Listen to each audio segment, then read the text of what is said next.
Hello everyone, my name is Chris and welcome to 5 Minute Friday. These are the series of videos where every second Friday I answer your questions that I've put into this bag and I try to help you with your English questions. They could be about anything, grammar, vocabulary, a situation in your life with English, anything at all. I put 5 minutes on my timer. Like so. There it is. Yes, there it is. 5 minutes. Can you see it? 5 minutes.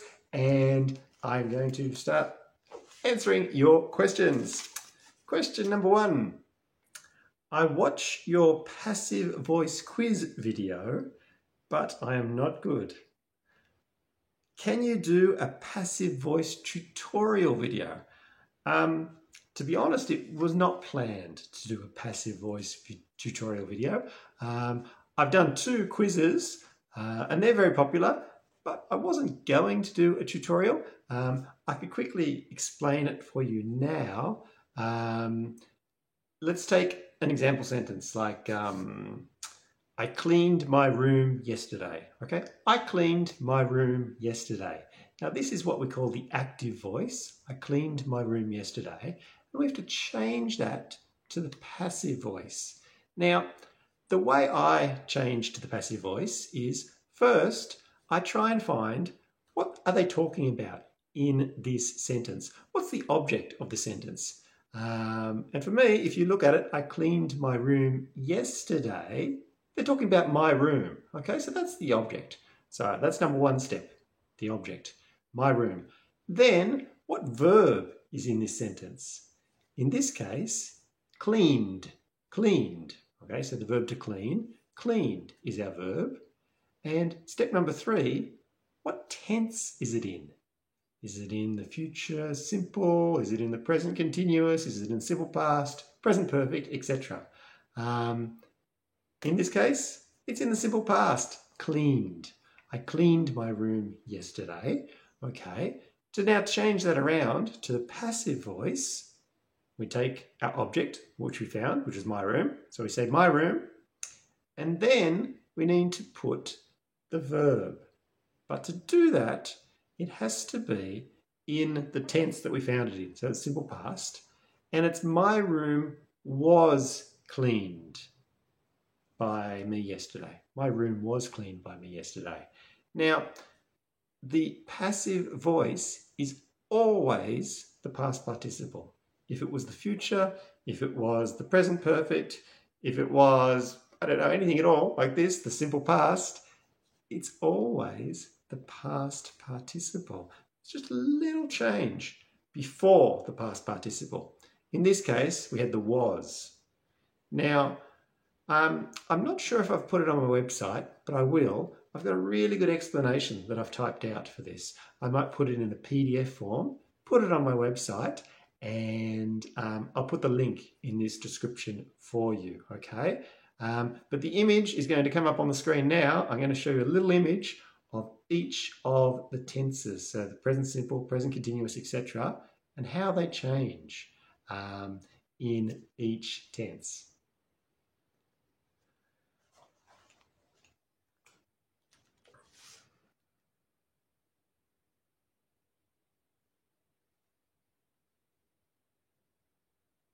Let's go to question number 2.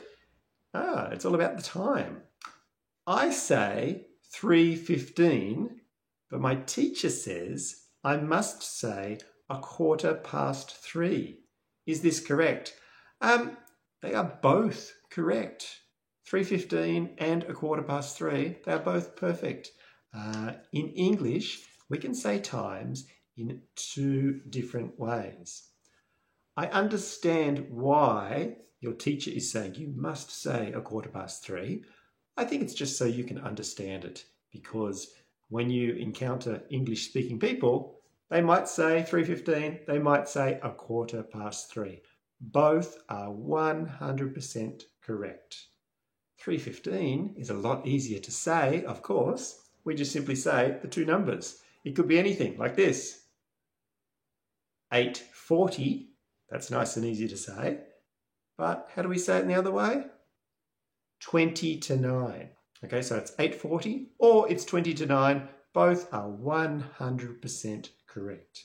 And all times in English, we can say in those two different ways, except for when it is exactly on the hour. This is 8 o'clock. There's no other way we can say that. We don't say 8:00, we just say 8 o'clock. Okay? But yes, both are 100% correct, but I do recommend learning the more difficult way too, the a quarter past or the 22 or whatever. I do have a really good video for you if you want to go and look at that. I'll put the link in the description for that one too. There's a very good description, plus there's a little quiz at the end, which could help. Okay, let's go to the next question. Which is better, British or American English? Which is better? Well, if you ask a British person, I'm sure they will say British, and the opposite for American person. There is no better. There's not one that's worse. There is not one that is better. I normally teach my lessons with British English just because I'm in France, and British English, it is what is used in schools. British English, schools, university, they normally use British English. If I was working for an American company, which I have done a couple of times here in France, I always make sure when I'm writing that my spelling is in American English. Oops, there's my 5 minutes. I'll just stop that. And that's the biggest difference between British and American English. It's the spelling. That's our biggest difference. Of course, you have the difference of accents between the two, but you can have an enormous difference of accent in America. From New York to Texas, for example, the accent is very, very different. So the accents, let's put those accents aside for a moment. Let's talk about the spelling. Very, very common words like colour, British English, colour, American English, colour. Same pronunciation, but the spelling is different. And that's just often the case. My students normally find American English is easier to spell because often they take out little letters here and there that we don't hear. In the word colour, you don't really hear that U sound. And so in American English, they take it out, colour. There are some other small differences too with some expressions, but mostly it is a spelling difference. I remember writing an article about this quite a while ago. Again, I'll put the link in the description if anybody wants to go and read that article. But at the end of this video, I'm also going to put some more common spelling differences and expression differences for you between British and American English. Thank you so much, everybody, for the questions today. If you have any questions, please don't hesitate to ask me in the comments below or send me a message on Facebook or Instagram.